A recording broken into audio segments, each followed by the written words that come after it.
para poder evaluar una lesión ósea y poder determinar más o menos qué tipo de lesión es. En esta tabla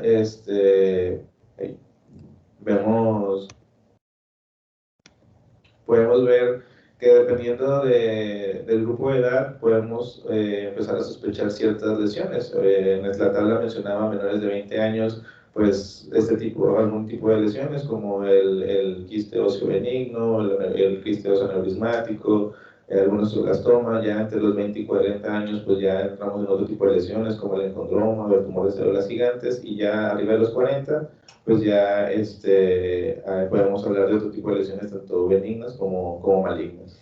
También es importante determinar la localización, porque también en este esquema, dependiendo de la localización donde se encuentre la lesión, también podemos empezar a sospechar ciertas lesiones. Puede haber lesiones diafisiarias, metafisiarias o epífisis, e incluso dentro de estas áreas podemos ver si es una lesión, si está en la metáfisis, si es una lesión de origen medular o cortical o yuxtacortical, y también si se encuentra en la diáfisis, también determinar en qué área se encuentra. Otro de los factores que hay que tomar en cuenta son los márgenes, ya que las lesiones óseas pueden variar desde una lesión pues, discreta, bien definida, hasta un proceso infiltrativo mal definido, y el margen de la lesión y la zona de transición que existe entre la lesión y el hueso adyacente son factores clave para poder determinar si es una lesión agresiva o no agresiva. Una lesión que tiene unos márgenes pues, nítidos, una zona de transición estrecha, pues podemos determinar o podemos decir que radiográficamente es una lesión no agresiva, especialmente cuando los bordes presentan bordes escleróticos. Como en esta imagen, que vemos una lesión pues única, bien delimitada. Vemos cómo tiene bordes escleróticos a nivel del calcáneo. Ahí podemos determinar o podemos sospechar que podemos estar ante una lesión de tipo pues no agresiva. Podemos clasificarla dependiendo también, como ya mencioné, si tiene bordes bien definidos y escleróticos, si tiene bordes definidos pero no escleróticos, o si tiene bordes, una lesión focal, perdón, con bordes mal definidos, o también si tiene una área o un patrón de destrucción ósea, puede ser, le llamaban apolillada o permeada. Otro de los factores que hay que tomar en cuenta, pues la reacción perióstica. Eso también es importante debido a que pues, la presencia y el aspecto de esta reacción perióstica nos va también a dar información importante acerca de esta lesión, ya que nos puede ayudar a caracterizarla, y podemos tener una reacción perióstica unilaminar, que pues va a tener una apariencia, o nos va a decir que la lesión que está debajo de esa reacción es de crecimiento lento, y esta le va a, pues por así decirlo, dar la oportunidad al hueso de encapsularla. Pero también podemos tener una lesión de aspecto multilaminar o de piel de cebolla, que eso nos va a decir que es una lesión de aspecto agresivo intermedio, en el que el hueso va a intentar continuamente encapsular esa lesión, pero no va a poder hacerlo. Y también vamos a poder tener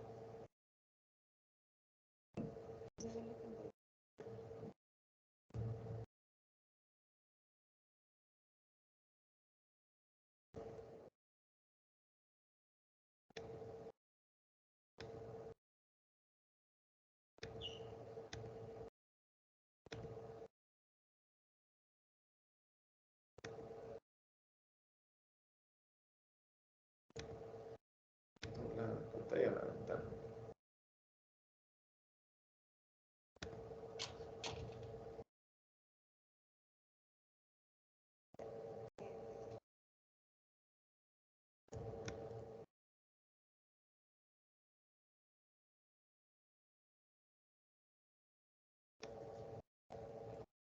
Bueno, y también podemos tener una reacción por su patrón especulado o en forma de sol, que es una apariencia más, más agresiva y sugestiva de malignidad.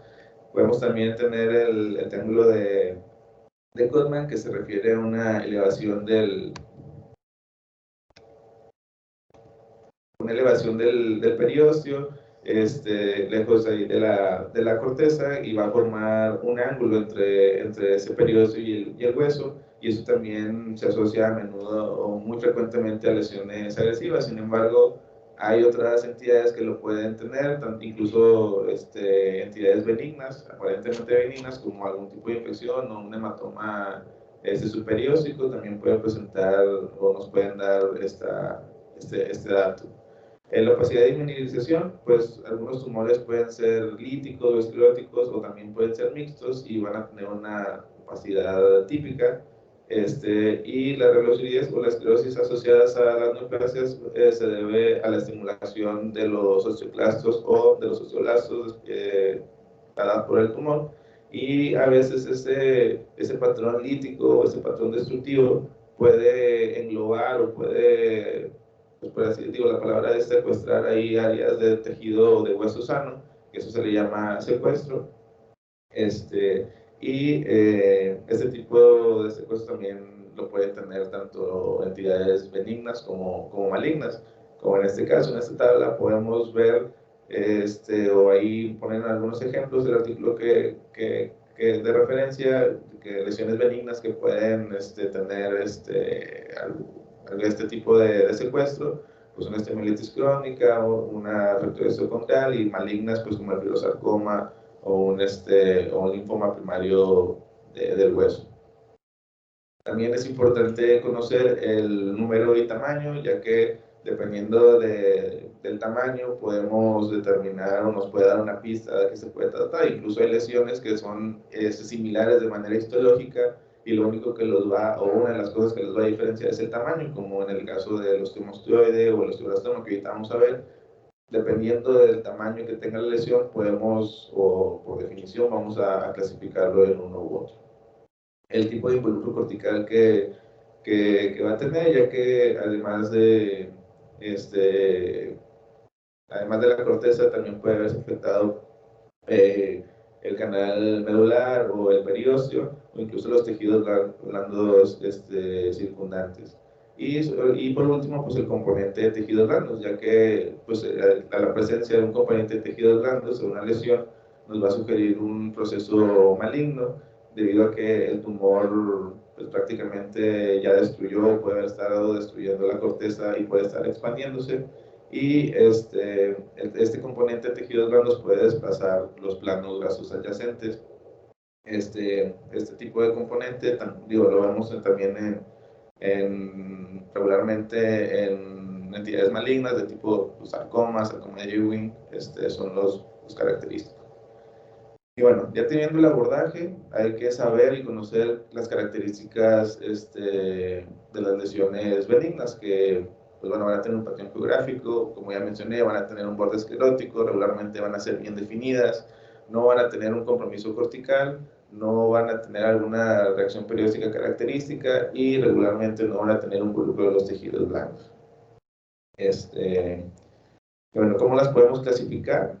Podemos clasificarlas como lesiones formadoras de hueso, formadoras de cartílago, las que tienen origen fibroso, origen histiocytario, y también algunas lesiones que son pseudotumores. Entonces vamos a empezar a hablar por las lesiones formadoras de hueso, como el osteoblastoma, que realmente es una lesión poco frecuente. La vemos en pacientes, o lo vemos en pacientes mayores de 30 años. El 40% va a estar localizado en las vértebras, y hasta el 95% en los elementos posteriores de las mismas. Puede estar en los huesos largos hasta en el 35%, y la clínica que va a presentar el paciente pues es dolor. En estos esquemas pues vemos cómo la localización de los elementos posteriores a nivel de las vértebras, y pues esta lesión va a tener una naturaleza expansiva, pero va a tener un recubrimiento óseo y áreas de calcificaciones centrales. Aquí vemos la disposición que va a tener regularmente, o lo más frecuente, en las vértebras, pero también lo podemos ver en los huesos largos como el fémur y la tibia. y ya más o menos, un poco menos frecuente en los huesos de la mano o huesos planos. Los hallazgos que vamos a tener por radiografía, pues es una lesión radiolúcida con calcificaciones, como ya mencioné, expansiva, con un borde esclerótico delgado y puede tener áreas de destrucción cortical. Esto se va a ver cuando estas lesiones tienen un crecimiento. En esta imagen vemos una imagen de la cadera, o compartida de las caderas, donde a nivel del cuello femoral vemos una lesión esclerótica que va a estar bien definida en el cuello femoral y cómo va a tener un área de transición estrecha. En esta segunda imagen vemos una imagen de la columna vertebral donde vemos una lesión expandida a nivel de la apófisis espinosa y aparentemente pues, la lesión pues, como está definida, pues tiene características agresivas, lo que va a sugerir pues, este diagnóstico de primera instancia. Pero si la lesión fuera, o este tipo de lesiones fuera completamente líticas, pues habría que considerar otros diagnósticos diferenciales como el quiste neuroenigmático óseo. En esta imagen de AP vemos una lesión expansiva que ocupa la apófisis transversa de una vértebra lumbar, en este caso era L2, que bueno, esta lesión va a contener una matriz osteoide, lo que va a sugerir pues, este diagnóstico de osteoblastoma. Ya entrando en la tomografía, pues vemos una imagen de tomografía axial sin contraste, una ventana para hueso, donde vemos una lesión completamente pelítica con pues una leve expansión que se extiende hacia la lámina. No, aparentemente no tiene una ruptura de la cortical y no tiene datos que nos sugieran agresividad. Y en esta otra tomografía vemos a nivel del sacro una lesión pues, expansiva, de una paciente relativamente joven, de 20 años, como hay focos de matriz osteoide dentro de la lesión y donde aparentemente la cortical está respetada, pero en este tipo de lesiones, o al menos en este tipo de pacientes, lesiones tan expansivas, también puede, y la localización, pues hay que descartar otro tipo de lesiones como el osteoblastoma o el osteosarcoma. Que podemos ver por resonancia magnética, realmente son hallazgos muy inespecíficos, regularmente también o nos puede hacer que sobreestimemos la lesión, pero pues, si tenemos que dar algunas características, pues en T1 puede mostrarse hipo o isointensa, en T2 al igual que en T2, y a la administración de contraste va a tener un realce ávido. En estas imágenes de resonancia magnética vemos una lesión con una intensidad intermedia a baja o isointensa al músculo adyacente, pero vemos que no va a tener cambios periósticos y tampoco va a tener afección de los tejidos blandos que la rodean. Las imágenes en T1 y en T2 van a tener, como ya mencioné, una señal baja. Esta imagen es en T1, este es un T2, donde vemos también un área hipointensa y al momento de administrar este medio de contraste va a tener un realce homogéneo y bueno, que es lo que nos va a dar estas características de esta tumoración o esta lesión. Ya hablando del osteoma, pues bueno, va a ser una lesión radiopaca que también va a estar bien definida, va a ser una lesión de crecimiento lento y hasta el 50% de estas lesiones las vamos a ver entre la sexta y séptima década de la vida. Lo vamos a ver en huesos de origen membranoso, como son los huesos del cráneo, tiene predilección por los senos paranasales, en este caso por el seno frontal, que es hasta en el 80% de los casos, pero también lo podemos ver en las salidas esmoidales y los maxilares. Y en este gráfico pues vemos como el nivel de predilección es en los huesos del cráneo, pero también lo podemos ver a menor frecuencia en los huesos largos, incluso en los huesos de la mano.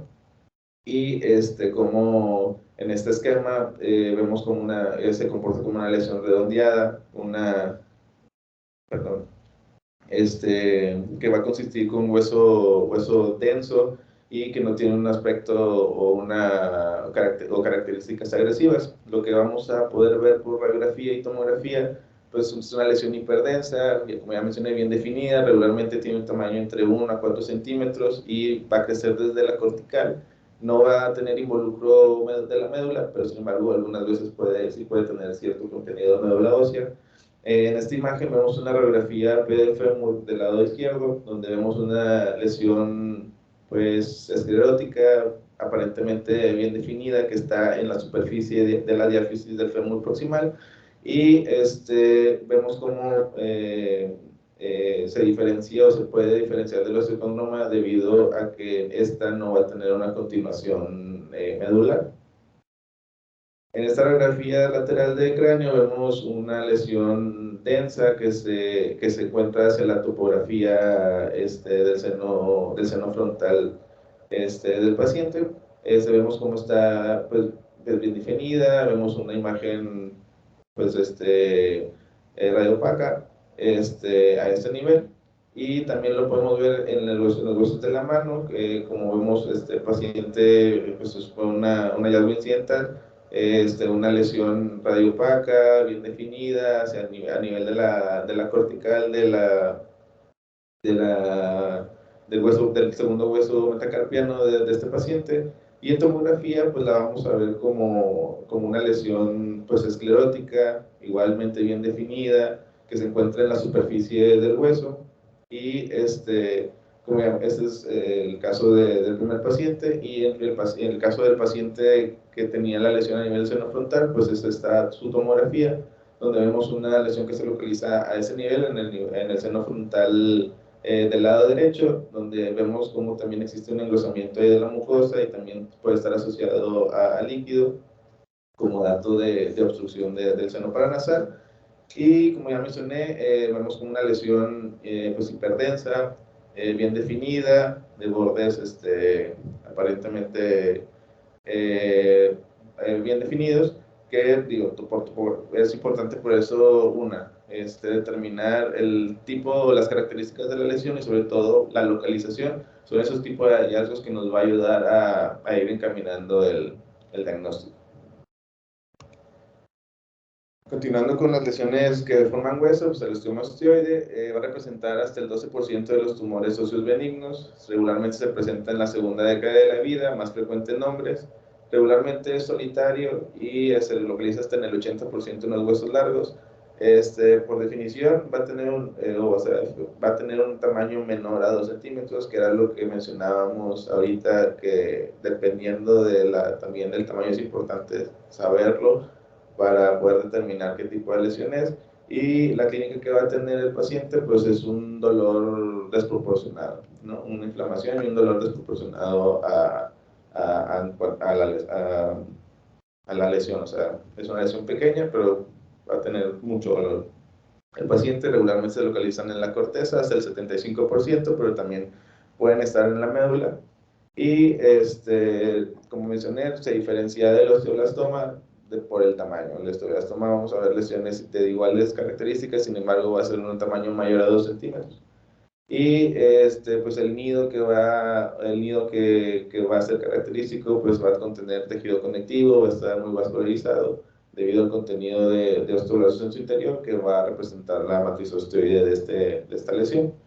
Como vemos en esta imagen, son los lugares más frecuentes de esta lesión, que son el húmero, el fémur proximal y la diáfisis, y también en la tibia, menos frecuente en la columna vertebral. Y vemos como en este esquema es un osteoma intracortical que pues, es pequeño y regularmente puede estar oculto por la esclerosis reactiva que va a tener alrededor, y que muy frecuentemente se puede extender un poquito lejos de la lesión. Los hallazgos que vamos a tener por radiografía, pues ya mencionamos, una lesión radiolúcida cortical de borde esclerótico menor a 2 centímetros, como en esta imagen de radiografía, donde vemos un paciente que presentaba dolor intenso en el muslo, que vemos una zona de engrosamiento de la corteza, y pues ahí vemos no sé si se alcanza a ver aquí, pero vemos una radiolucidez intracortical discreta.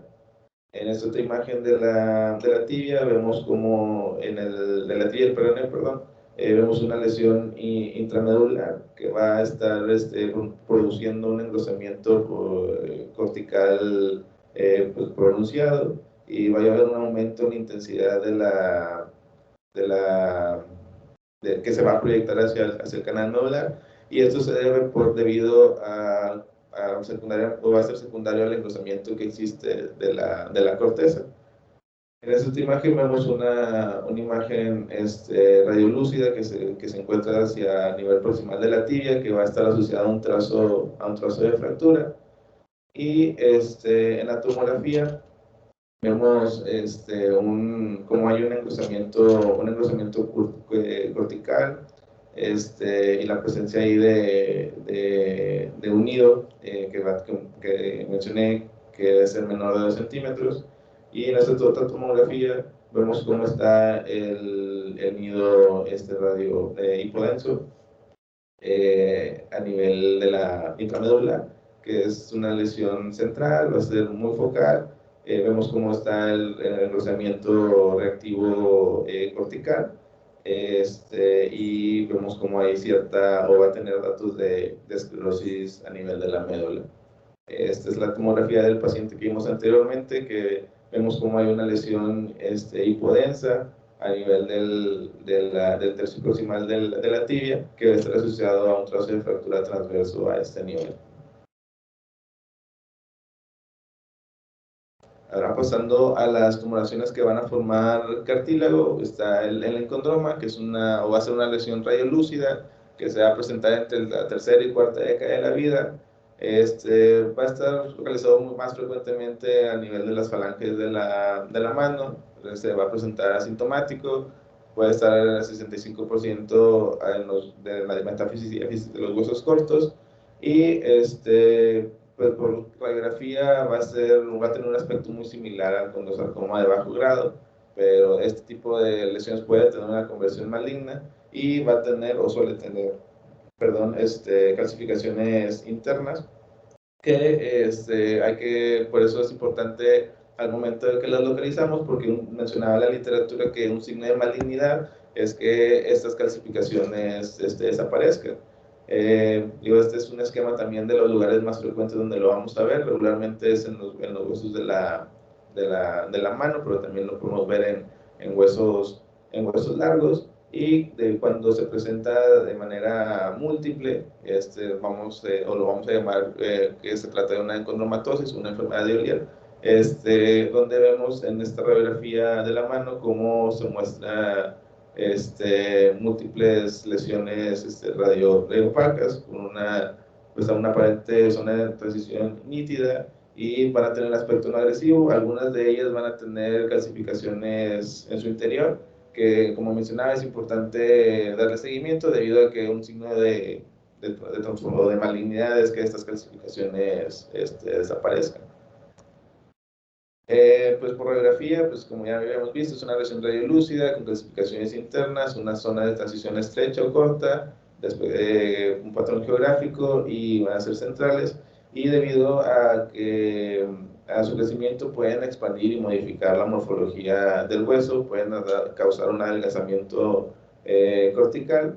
Y bueno, en esta imagen vemos una radiografía de la mano, o de huesos de la mano, donde vemos una lesión de características expansivas en la base de la falange proximal del dedo anular. Vemos cómo es de características radiolúcidas, como es característico en estas lesiones, pero también a nivel en esta otra radiografía, a nivel del fémur, en su tercio distal, vemos una lesión hacia a la diáfisis. Vemos cómo tiene áreas de calcificación controides. Sin embargo, la lesión va a tener aparentemente bordes bien definidos, no escleróticos, y en la tomografía, en un corte axial, vamos a ver una lesión aparentemente pues, lobulada. Va a tener áreas de calcificaciones centrales y también áreas de lobulillos cartilaginosos, pero sin embargo, como mencioné, va a permanecer bien definida. Y en la tomografía, pues vamos a encontrar en T1 señales de áreas de señal intermedia o baja, en T2 se va a ver hiperintenso, puede tener zonas hipointensas que van a corresponder a áreas de calcificación y va a tener un contraste, al momento, perdón, de administrar medio de contraste, puede tener un realce variable, regularmente es un realce periférico o hacia los septos, o porque puede estar ahí septada.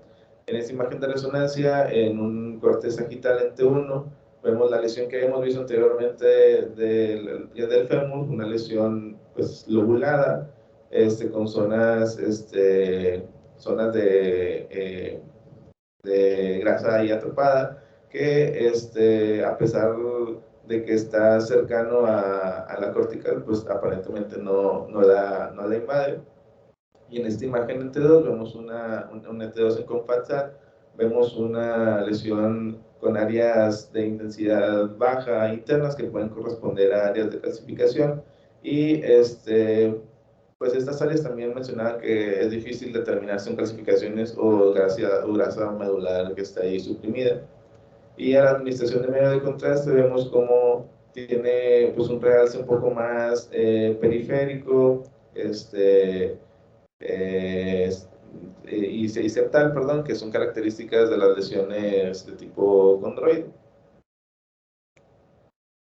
El condroblastoma, pues es una lesión poco frecuente, regularmente se presenta entre la primera y tercera década de la vida, está localizado predominantemente en la epífisis de los huesos largos. La clínica que va a presentar el paciente es dolor articular y aumento de volumen, regularmente se localizan hacia el fémur distal o el húmero proximal, y va a presentar, aparte de dolor articular, pues el edema de los tejidos blandos. En esta imagen vemos cómo es un esquema que especifica o ejemplifica, perdón, este tipo de lesión, que es una lesión pues, de tipo geográfica, que está localizado hacia la epífisis, tiene un borde esclerótico y va a tener áreas de calcificación internas.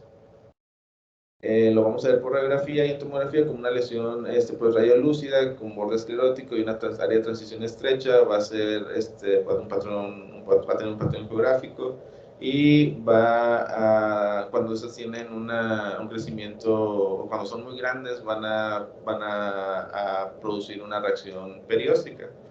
Y en esta imagen de radiografía, de una radiografía de la articulación de la rodilla, pues haciendo énfasis a nivel de la cabeza del peroné, vemos una lesión pues radiopaca, bien definida, que va a tener, perdón, radiolúcida, que va a tener áreas, eh,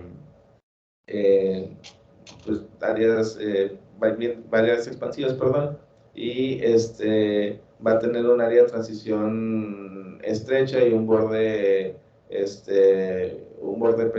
con matriz condroide, y podemos ver en esta imagen que puede tener septos finos en su interior. Esta imagen a nivel del cóndilo femoral medial, vemos un área de transición estrecha, una lesión radiolúcida que va a tener también bordes escleróticos, no va a tener datos de destrucción ósea ni tampoco una reacción perióstica, y este es un paciente joven, aparentemente está respetando el cartílago del crecimiento. A diferencia de esta otra imagen de tomografía, es un paciente diferente.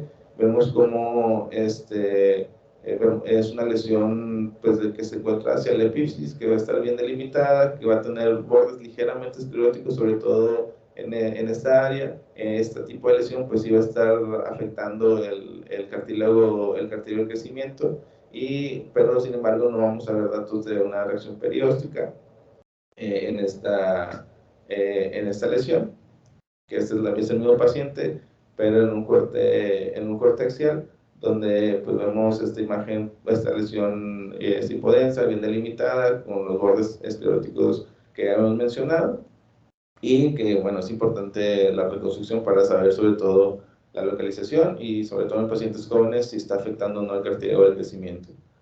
A la evaluación con resonancia magnética, realmente es para valorar la extensión transcortical. Regularmente van a tener áreas de señal intermedia o baja en T1 o señal intermedia hiperintensa en T2, y también podemos tener áreas hipointensas que van a representar calcificaciones. También nos va a servir para evaluar el edema de los tejidos blandos adyacentes, y también se pueden asociar a quistes aneurismáticos si es que vemos niveles líquido-líquido, como en esta radiografía, en esta resonancia, perdón, en STIR, en un cortexial, donde vemos una lesión pues, de aspecto heterogéneo, con áreas de señal intermedia, algunas áreas bajas, de señal baja, otras de señal alta. Vemos ahí múltiples niveles líquido-líquido, que estos van a ser cambios parecidos a un quiste osteoaneurismático. En esta otra imagen de resonancia magnética, en un corte coronal en T1, vemos a diferencia de la lesión anterior, vemos una lesión pues homogénea, de señal intermedia hacia la tuberosidad mayor, que va a ser, pues, o va a surgir de forma excéntrica, y va a tener una reacción perióstica densa a lo largo de la metáfisis, que es un hallazgo que puede estar hasta en el 50% de estas lesiones. Y esta otra imagen en coronal, pues es en T2 con FATSAT, vemos una lesión con señal intermedia, o de señal intermedia o también hipointensa, con márgenes que van a verse lobulados hacia la epífisis, perdón, va a tener mucho edema a nivel de la médula, que también puede estar asociado a este tipo de lesiones.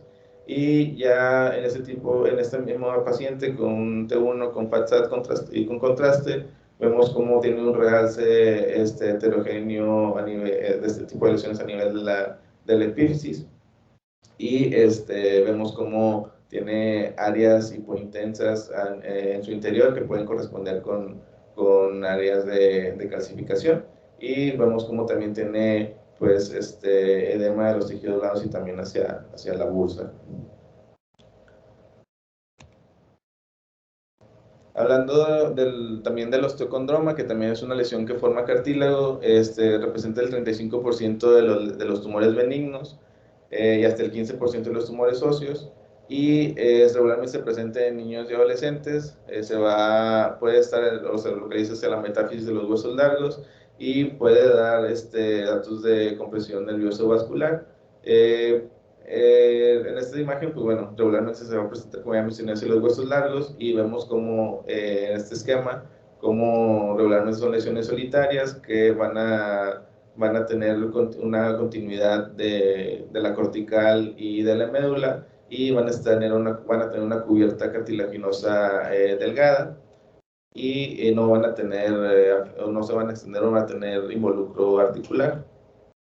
Las características que vamos a ver: una lesión peduculada de origen metafisiario, que va a tener un componente óseo y cartilaginoso, como en esta imagen de radiografía, que vemos como hay pues una exostosis bien definida que surge ahí de la cara medial de la metáfisis del fémur, que pues, se va a dirigir hacia afuera de la articulación de la rodilla. Y en esta otra imagen, es otra imagen ahí característica de una lesión peduculada, que se extiende también desde la superficie medial del fémur distal, y no está asociado, o no se asocia a ninguna, o no se ve alguna fractura. Y en esta imagen de tomografía, en una reconstrucción coronal, vemos cómo es una imagen lobulada, también en la cara medial de la epífisis femoral, que se va a extender hacia el área de la metáfisis. Vemos cómo tiene la cavidad nodular se continúa con esta lesión, y aunque pues ahí la cortical se ve un poquito distorsionada, parece que no está, o parece que aparentemente se encuentra intacta. Y este tipo de lesiones también pueden causar ahí edema de los tejidos blandos adyacentes, o distorsión de los tejidos blandos adyacentes por el crecimiento que tiene. En resonancia, pues es para valorar el componente cartilaginoso. Regularmente entre uno se ven hipointensas, o más que nada el edema no se va a ver de manera hipointenso, entre dos hiperintenso, y el STIR es para valorar, como ya mencioné, el edema. Y en estas imágenes en T1 vemos cómo hay una lesión, una excrescencia ósea a nivel del fémur distal que va a estar bien definida. Va a tener, o vamos a ver que tiene un contenido similar al de la corteza y la cavidad medular. Va a haber, como ya mencioné, edema adyacente. Digo, en el T1 es un poquito difícil verlo, pero ya a nivel en esta imagen en T2 podemos empezar a visualizar un poquito mejor, y ya en el STIR pues ya vemos claramente las áreas hiperintensas adyacentes a esta lesión, que es, más como ya mencioné, realmente es para evaluar el edema que puede existir adyacente a esta lesión.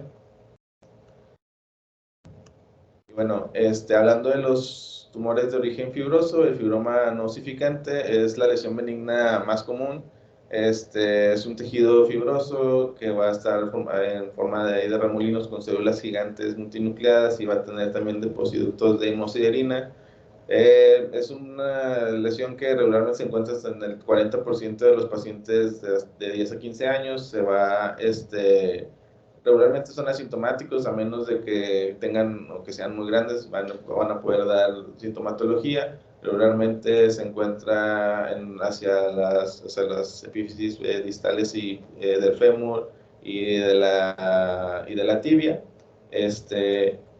Como hallazgos por radiografía, pues una lesión radiolúcida que puede ser multilobulada, de un borde esclerótico, y se va a encontrar hacia la metáfisis, y pues también va a tener ahí crecimiento cortical o hacia las corticales de los huesos. En esta imagen de radiografía vemos cómo hay un área o una lesión radiolúcida bien definida, que se encuentra pues ahí entre la metáfisis y diáfisis de la tibia. No vemos que exista una lesión perióstica. Incluso se puede ver ahí que está multilobulada en su interior, tiene varios septos en su interior. Y en esta otra imagen vemos también de la tibia en su tercio distal. Vemos una imagen de bordes ahí lobulados, bien definidos. Vemos como hay un cierto ahí adelgazamiento focal de la cortical, y puede, si existe una disrupción completa ahí de la cortical, pues nos puede dar un hallazgo de una fractura patológica. En esta imagen de radiografía vemos ya hacia el tercio distal del fémur una lesión ovoide bien delimitada. Esta sí va a tener unos bordes escleróticos más claros, y por la localización y por las características de la lesión, dependiendo incluso también de la edad del paciente, perdón, podemos pensar en un fibroma no osificante. Y por tomografía vemos cómo va a tener vemos una lesión ahí multilobulada, multiseptada, va a tener bordes escleróticos, que va a tener un aparente respeto por la cortical. Y las características de estas lesiones es que las áreas hipodensas que en su interior no van a no van a presentar los valores de atenuación quística en la tomografía. Y bueno, la displasia fibrosa pues es un defecto de la diferenciación de los osteoblastos. Lo vamos a ver en pacientes entre 1 y 3 años de vida. Esto se debe al reemplazo de hueso por estroma fibroso y hueso inmaduro. Regularmente se considera una lesión, una lesión congénita o una enfermedad congénita. Hasta el 75% lo vamos a ver también en pacientes menores de 30 años, y puede ser monostótica hasta en el 80% cuando se localiza a nivel de las costillas, del fémur, de la tibia, incluso también a nivel del cráneo, y poliostótica cuando se encuentra a nivel del fémur y la tibia y la pelvis. Vemos como en estos esquemas las regiones quísticas que van a estar representando esta lesión. Y en esta otra imagen, en otro esquema, vemos cómo también puede haberse afectado huesos de la base del cráneo, con una expansión significativa de la médula a comparación de su contralateral. Y bueno, ya en los estudios de imagen, lo que vamos a ver en radiografía, pues es una apariencia en vidrio despulido, que no va a tener una reacción perióstica.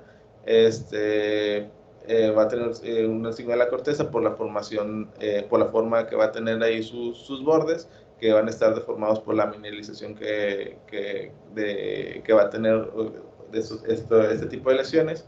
Y bueno, en esta radiografía de la cadera vemos cómo hay una lesión expansiva, aparentemente pues bien definida, que se extiende desde el cuello femoral hasta la diáfisis proximal, y va a tener algunas áreas de esclerosis y sobre todo aquí un áreas de vidrio despulido o de vidrio deslustrado, que son las características de esta lesión.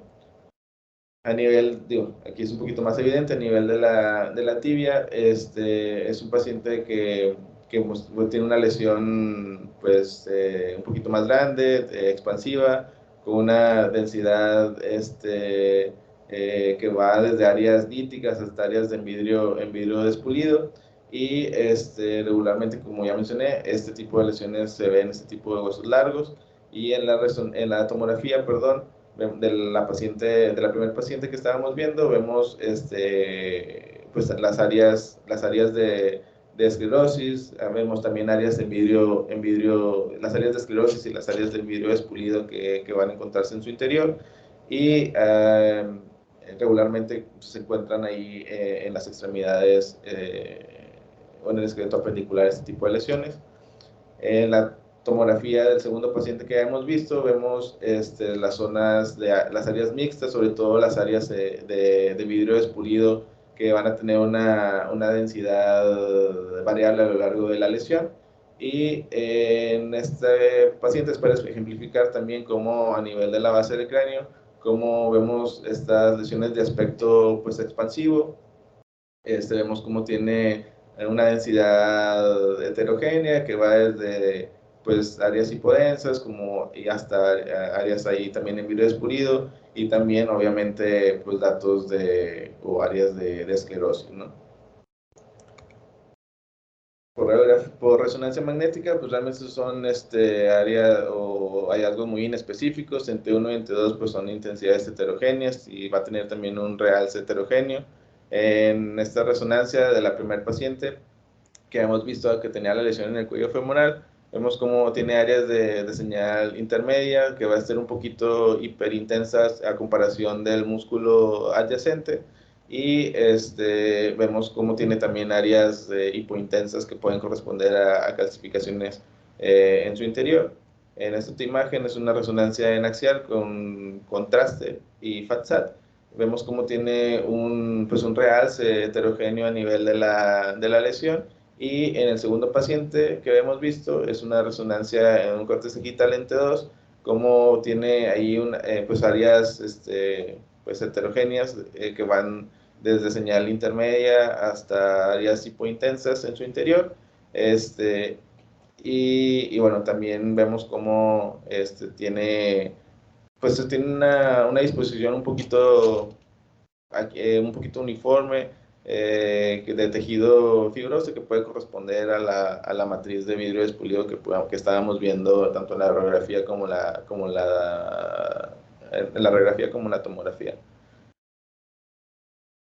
Los tumores de origen histiocytario, pues realmente el representativo pues es el tumor de células gigantes, que este tumor se va a originar de los osteoclastos. El 20% va a representar el 20% de los tumores benignos, y se va a presentar entre la cuarta y la sexta década de la vida, es más frecuente en hombres, y hasta el 10% puede tener una transformación maligna, y se va a localizar en la metáfisis de los huesos largos, sobre todo el fémur distal, la tibia proximal y también del radio distal. Vemos en este esquema como una lesión que está pues bien delimitada, va a tener un margen o un borde fino, que regularmente no va a ser esclerótico, y puede contener áreas hemorrágicas. Por radiografía lo vamos a ver como una lesión radiolúcida, como ya mencioné, que no va a tener un borde esclerótico, y puede tener una reacción periódica hasta en el 30%. Puede haber en la tomografía áreas hipodensas con destrucción cortical debido al crecimiento que van a tener. Regularmente no van a tener afección de los tejidos blandos, y debido a que puede tener este tipo de crecimiento y que puede producir una destrucción de la corteza, se le considera este tipo de lesiones localmente agresivas por ese patrón de crecimiento que va a tener. En esta radiografía de la rodilla vemos una apariencia, pues que como ya mencioné, que tiene, pues va a estar un poquito atípicamente agresiva, que va a tener ahí un borde permeativo con expansión ahí prominente de la corteza y va a tener ahí una aparente disrupción focal de la misma y que va a tener aparentemente involucro o afección intraarticular. En esta imagen vemos cómo es una lesión radiolúcida que va a tener unos bordes no escleróticos que va a ir desde la metáfisis, se va a extender también hasta la epífisis y va también pues tener un aparente, si no un involucro articular, pues va a estar muy cerca ahí de la superficie articular, que debido o cuando tiene este tipo de expansión significativa de la cortical, pues son datos que nos pueden sugerir que puede haber una disrupción de la misma. En esta otra imagen vemos a nivel de la cabeza del peroné como es una lesión pues, que se extiende hacia el hueso subcondral. Es un paciente joven que, bueno, este tipo de lesiones se nos puede sugerir también, dentro de los diagnósticos diferenciales, puede ser también un quiste óseo aneurismático. En la tomografía vemos una lesión que muestra un margen, sobre todo a nivel lateral mal definido de la lesión, que se expande tiene ahí una expansión de la corteza y que aparentemente tiene una extensión un poquito más posterior. En esta imagen en coronal, vemos como, de este mismo paciente, vemos cómo es una lesión pues hipodensa, que se origina a nivel de la metáfisis y que se va a extender hasta casi el hueso subcondral y va a tener un margen pues aparentemente definido, pero no esclerótico. Y aquí vemos cómo va a tener un área que va a sugerir una disrupción de la corteza, que este es un hallazgo, pues es una característica del tumor de células gigantes. Ya por tomografía, lo que digo por resonancia magnética, pues va a tener un comportamiento hipointenso en T1, puede ser hipointenso heterogéneo en T2 y va a tener un realce a la administración de contraste de su componente sólido. En esta imagen en T1 vemos una lesión pues, exofítica y de tamaño irregular que va a estar hipointensa en esta secuencia de manera heterogénea. También en esta imagen en T2 vemos cómo tiene una intensidad heterogénea y en el STIR pues también va a tener un área, una intensidad heterogénea y al momento de administrar el medio de contraste vemos cómo tiene un realce también heterogéneo, sobre todo del componente componente sólido, que en este caso pues va a ser un poquito más hacia la periferia.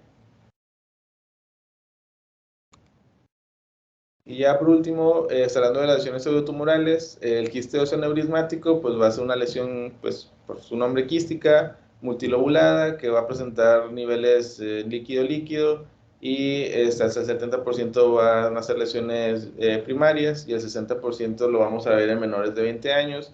Regularmente lo vemos en huesos largos, hasta en el 60%, como en la tibia del peroné, el fémur, pero también lo podemos ver en la columna hasta en el 20%.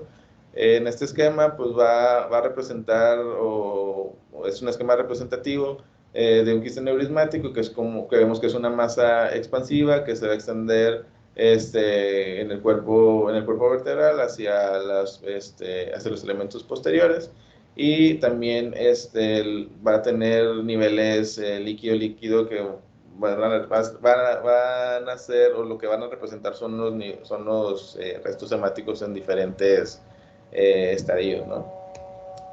Por radiografía y tomografía lo vamos a ver como una lesión radiolúcida, expansiva, que no va a tener un borde esclerótico y va a estar localizado hacia la metáfisis. En esta imagen de radiografía vemos cómo esta lesión se encuentra pues, a nivel de la metáfisis y de la diáfisis de la tibia, y va a tener una zona de transición estrecha que no va a tener, aparentemente no tiene una ruptura cortical o una fractura o reacción perióstica, y vemos cómo está respetado o no llega hacia el cartílago del crecimiento.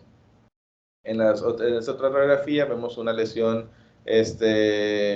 también radiolúcida, expansiva, hacia la metáfisis superior de la tibia. Vemos también que no hay una fractura o unos datos que nos sugieran disrupción cortical, y también cómo está respetado el cartílago del crecimiento de este paciente. Y a nivel de tomografía vemos como es una lesión hipodensa, de márgenes aparentemente bien definidos, que esto va a estar hacia el cúbito distal, y vemos cómo tiene pues áreas de esclerosis y septos en su interior. En resonancia magnética pues va a tener una intensidad variable, como ya mencioné, va a tener niveles líquido debido a las áreas de sangrado que puede tener, va a estar multiseptada. En esta imagen, bueno, en estas secuencias de resonancia magnética, en este corte coronal, vemos cómo es una lesión metadiafisiaria del cúbito proximal que se va a extender hacia la epífisis, y esta lesión va a tener múltiples lesiones o múltiples quistes con niveles, digo, en esta secuencia no se puede ver. Ya lo podemos ver un poquito mejor en el T2, como vemos los niveles líquido en su interior debido a los áreas de sangrado en diferentes etapas, que es pues una característica muy particular de este tipo de lesiones. Y en el STIR pues podemos ejemplificar un poquito mejor las áreas quísticas y los niveles líquido que va a tener en su interior. Y bueno, pues ahí obviamente esas son las lesiones más representativas. Como ya mencioné, lo importante aquí es el abordaje que vamos a darles a cada una, sobre todo, como ya mencioné, teniendo la información de la edad, la localización de la lesión, podemos ya ir encaminando el diagnóstico, porque muchas veces, sobre todo aquí tenemos la información clínica un poquito limitada de ciertos pacientes, pero antes de empezar a describir bordes, si es radiolúcido, radiopaco, hay que terminar teniendo esa información clara. Nosotros nos va a ayudar a tener un diagnóstico un poquito más encaminado, y ya obviamente se va a complementar con ya las características radiológicas que pueda tener cada lesión para determinar si es, obviamente primero si es benigna o maligna, y después determinar qué tipo de lesión o el diagnóstico ya definitivo de este tipo de lesiones. Y bueno, por mi parte sería todo. No sé si hay alguna duda, algún comentario. Regrésate al osteocondroma.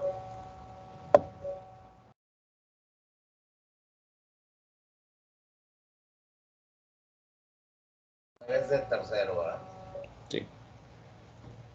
Hay residentes de cuarto aquí. ¿Quiénes son?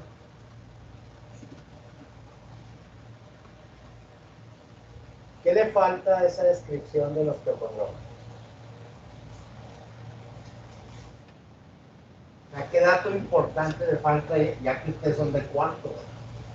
Se supone que el de cuarto sabe más que el de tercero, ¿verdad? En teoría.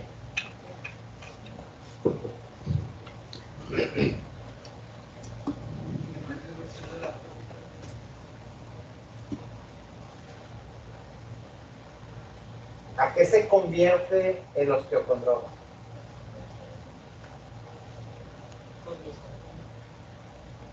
Pues, ¿qué le falta, Ernesto? Adrede lo dejamos así.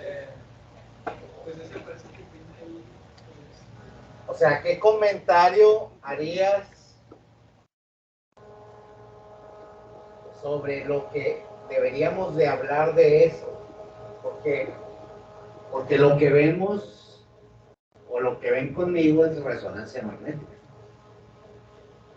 La mayoría de los tumores óseos, benignos o malignos, se diagnostican por radiografía simple.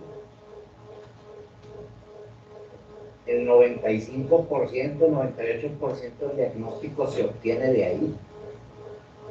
Pero luego te lo mandan a una resonancia y tú dices, bueno, pues entonces ¿para qué, verdad? Porque, o sea, tengo 98% de posibilidades de que el diagnóstico sea el correcto nada más viendo la radiografía. ¿Qué le faltará a ese? Porque si se fijan, es de los más frecuentes. Tal vez en algún libro que puedan leer, ese es el tumor benigno más frecuente de los que controlan. Si quitas la otra anormalidad que es el fibroma no osificante, pues entre los dos, estás hablando casi el 75% de los tumores. Pero tú estás en la resonancia. ¿Y para qué te lo mandan a la resonancia? Ya sabes que eso no está controlado. ¿Alguien más?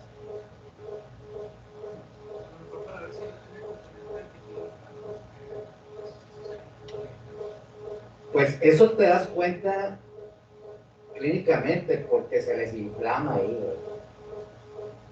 O tiene una compresión vascular, o tiene una compresión nerviosa. Y tiene que ver con la edad. ¿Alguien más que ya haya pasado ahí conmigo?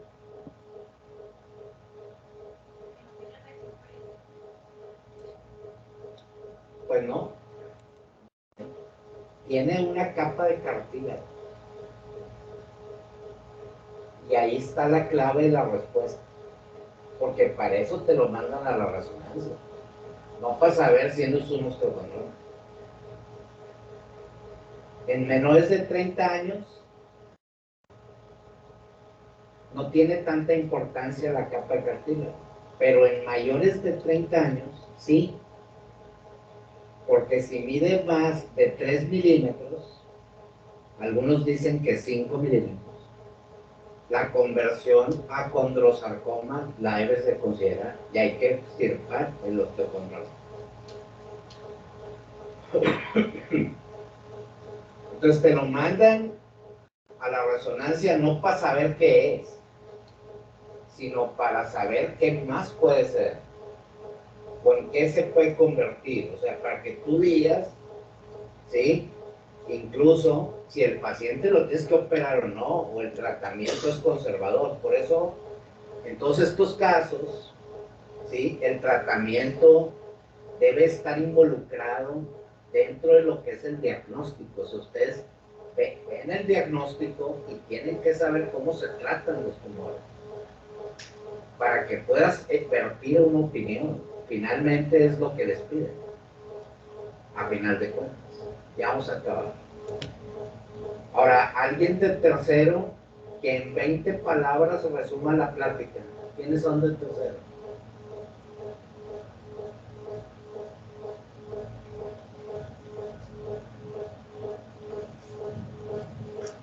No, repita lo mismo. En 20 palabras, ¿qué aprendimos?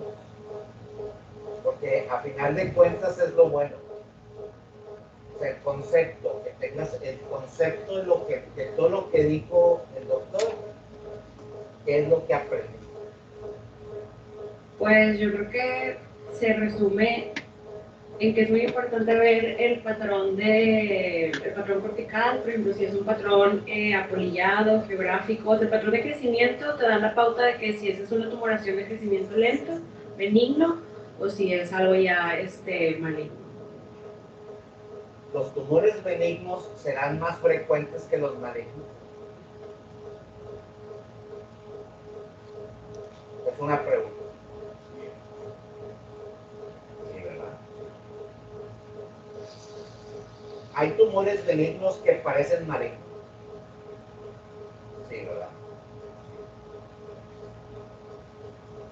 Y hay cosas que no son tumores, que parecen tumores, pues sí, también.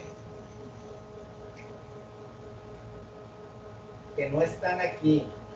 La siguiente plática, al que le toque, le voy a dar un artículo sobre cosas que imitan a los tumores, porque es más frecuente que tú te encuentres con cosas que son benignas, que no son tumores, con radiografías, con resonancia, con tomografía, ¿sí? A que veas tumores benignos o malignos de los huesos.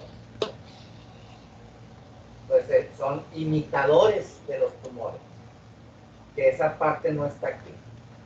Pues la siguiente yo creo que va a ser esa. Porque eso es lo que a final de cuentas, a la hora de actuar en su área, o que se vayan de aquí, eso es lo que les van a preguntar.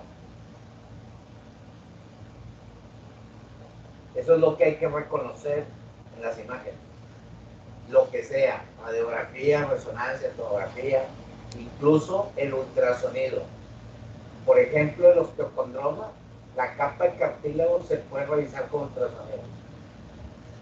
Para los que están en ultrasonido.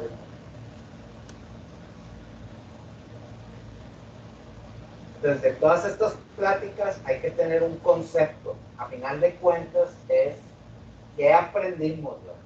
O sea, en el concepto. Los detalles, pues el antídoto es leerlo. Que cada quien los lea. O sea, que si este teor esclerótico, que es este calcio, que es son múltiples o unifocales. O sea, pero el concepto es el que hay que llevarse de aquí. ¿Verdad? Y no nada más para estas pláticas, para todas. Gracias. Gracias, Karen. Eso es bien.